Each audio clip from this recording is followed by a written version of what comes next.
Hey guys, this video is over rational exponents. This is expressions with rational exponents can be rewritten as radicals using the following rules. So if it's in the exponential form where it's a to the power of 1 over a number, this means that the nth root of a. Okay, so in radical form, the denominator becomes the index out here. So it tells you what root it is, if it's going to be a square root, cubed root, fourth root, so on and so forth. And then the base goes underneath the radical, so it becomes the radicand. And this 1, the numerator, is always going to become the exponent on that. And so since this particular 1, it's a to the power of 1, you don't actually have to write the exponent of 1. Okay, but down here, m represents another number. Okay, so you would just use that as an exponent. So like on number 1, so it says they want you to write each expression in radical form and simplify if needed. Okay, so if we were to write this in radical form, the denominator becomes the index, like this. The base here becomes the radicand, and then the numerator becomes the exponent on the radicand. And remember, you don't have to write an exponent of 1, and so that is your final answer, just the fourth root of x.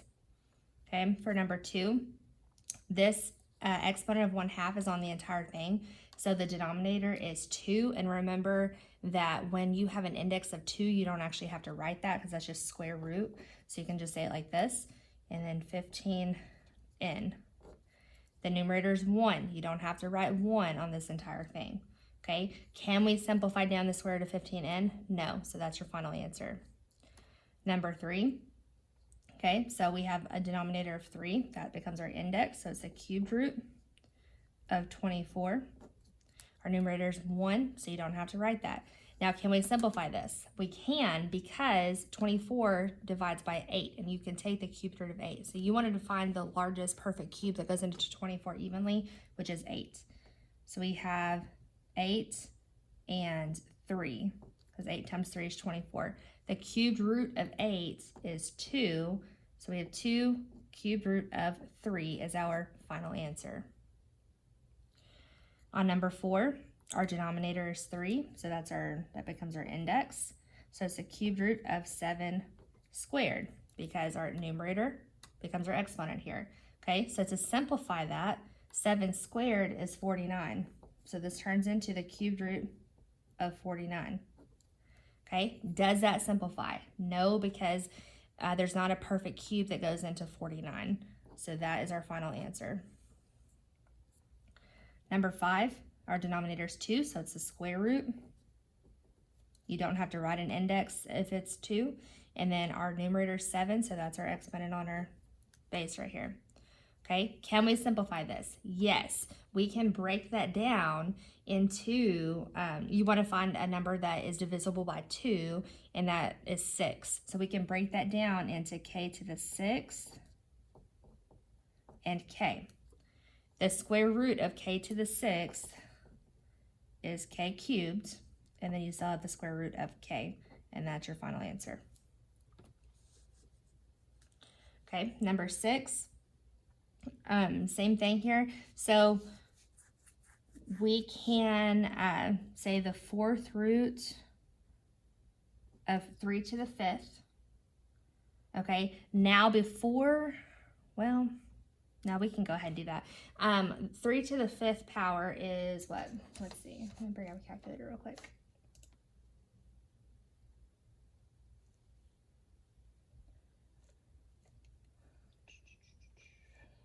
Calculator. 3. How do you do that on this calculator? Scientific calculator. There we go. Okay, so 3 to the 5th power equals 243. So that's the fourth root of 243. So then you want to find the largest perfect fourth that goes into 243 evenly. Okay, so if you get out your list of perfect fourths that we talked about a while back, and let's see. answer. That is 3 times,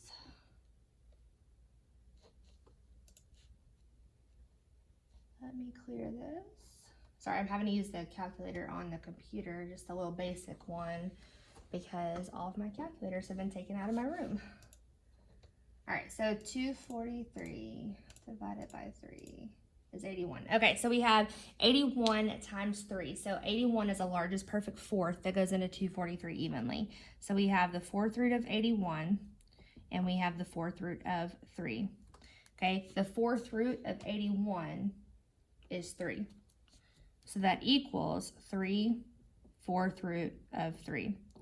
Okay, another way that you could have done this is the way that we have learned so far, but another way that you could have done this is you could have actually broken this up into 3 to the power of 4 over 4, and then that leaves you with 3 to the power of 1/4.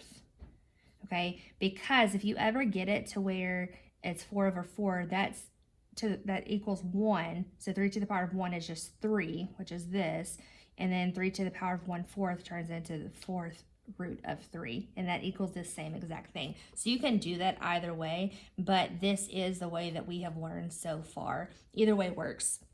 Okay, number 7. So the 3/4 goes to the entire thing of AB.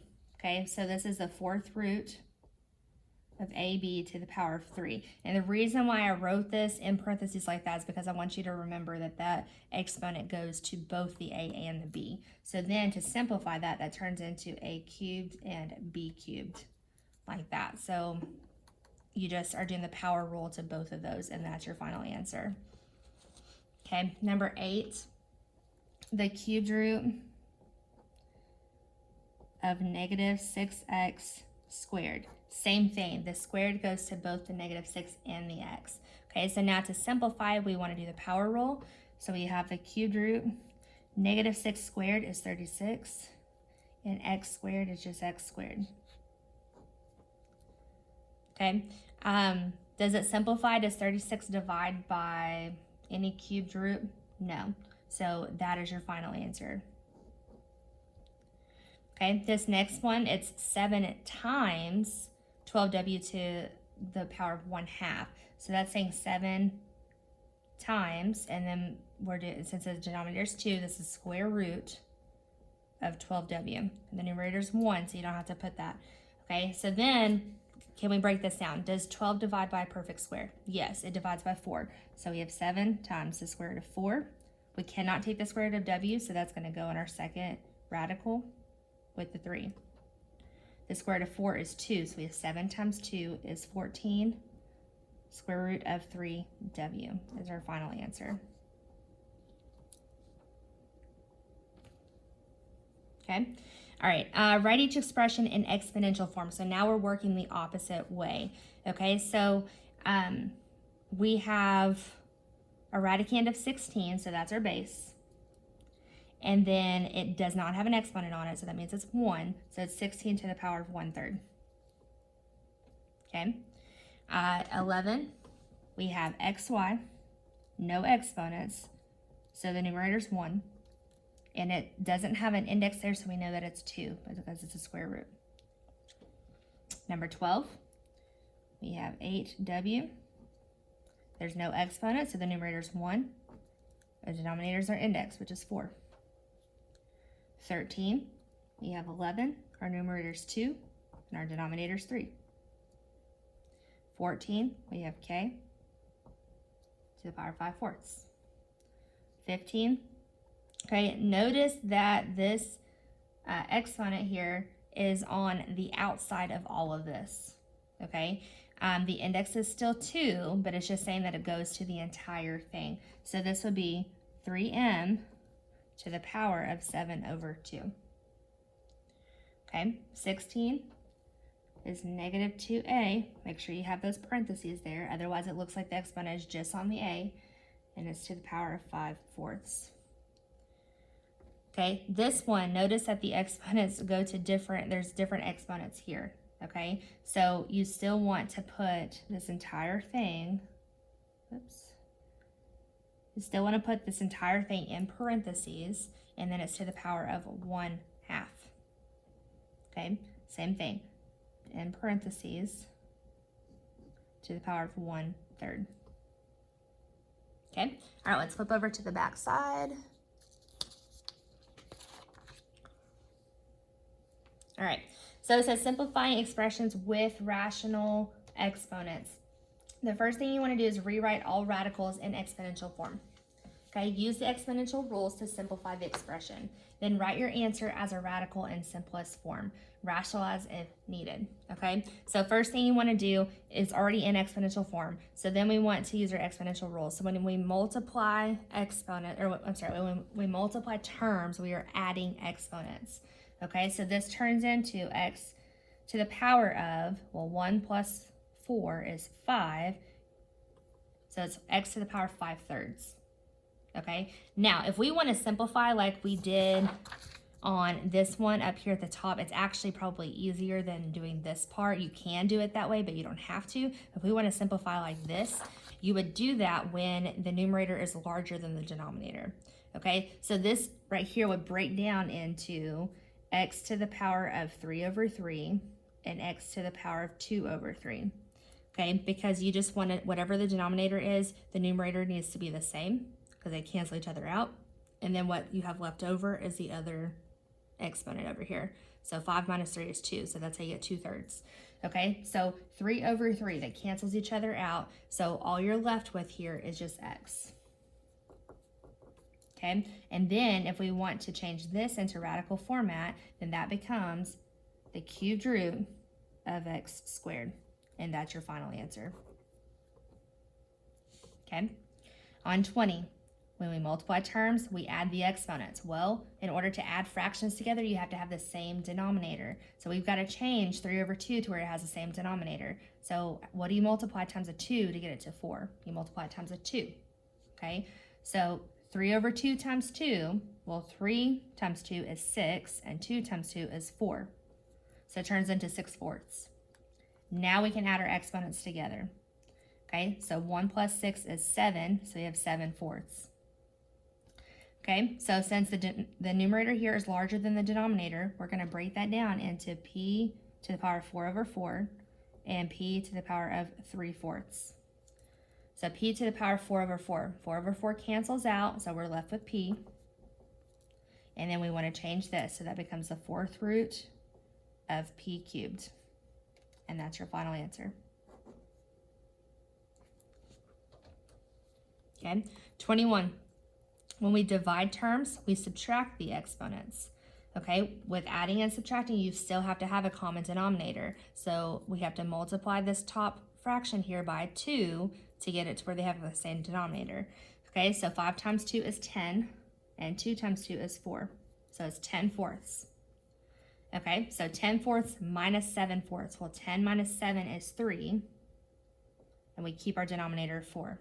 So m to the power of 3/4. So then we just want to change that. So it becomes a 4th root of m cubed. Okay, 22, we have an exponent on an exponent, so we use the power rule. When you're multiplying fractions, you just multiply the numerators together and multiply the denominator together.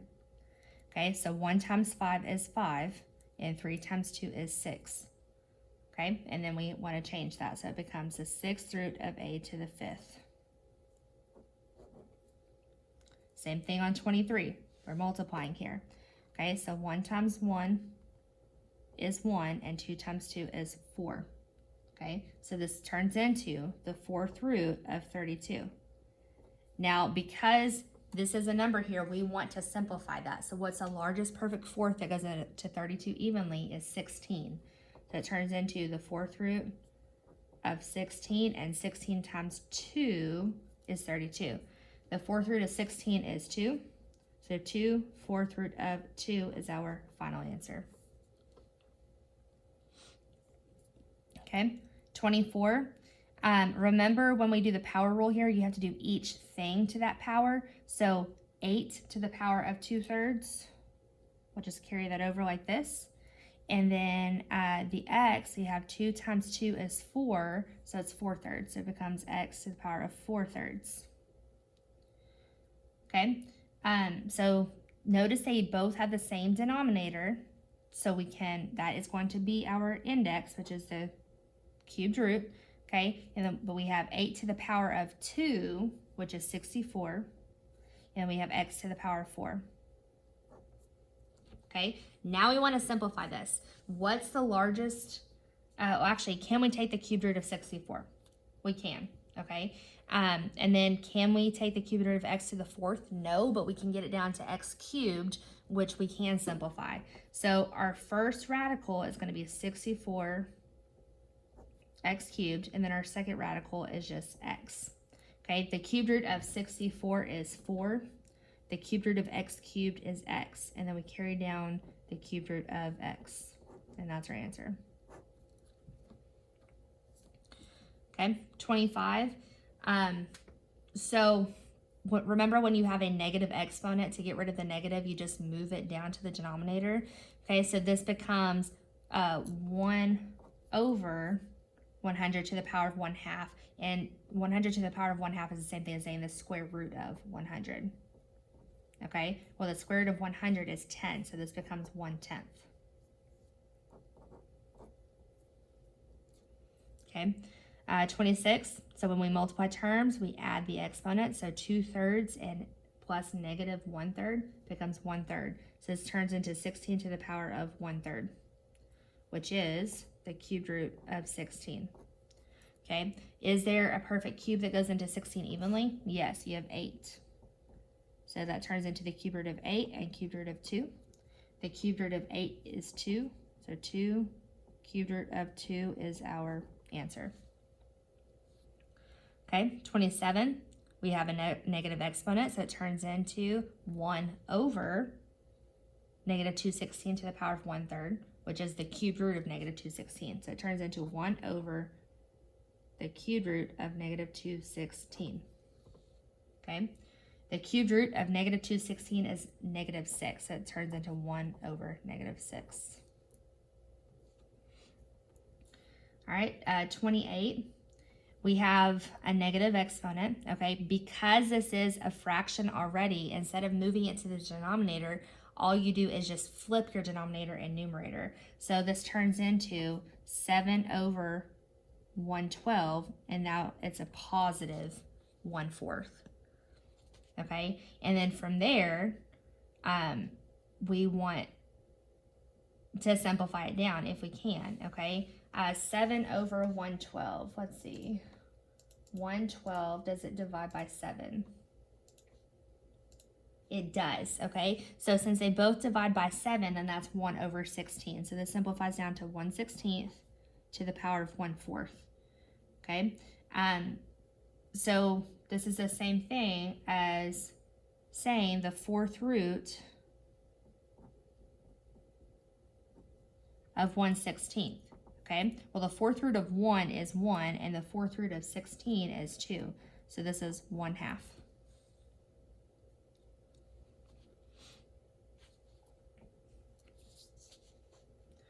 Okay, 29. So these are in radical form. So we have to first, it told us on step 1 up there, first you need to rewrite them into exponential form, okay? So the cubed root of v is the same thing as v to the power of 1/3. The square root of v is the same thing as v to the power of 1/2, okay? So now when we multiply terms, we're adding the exponents. Well, these do not have the same denominator. So first we've got to get them to where they have the same denominator. So let's get them to a denominator of 6. So what do you multiply 3 by to get 6? You multiply it times 2. So this turns into v to the power of 2/3. 2/6, sorry.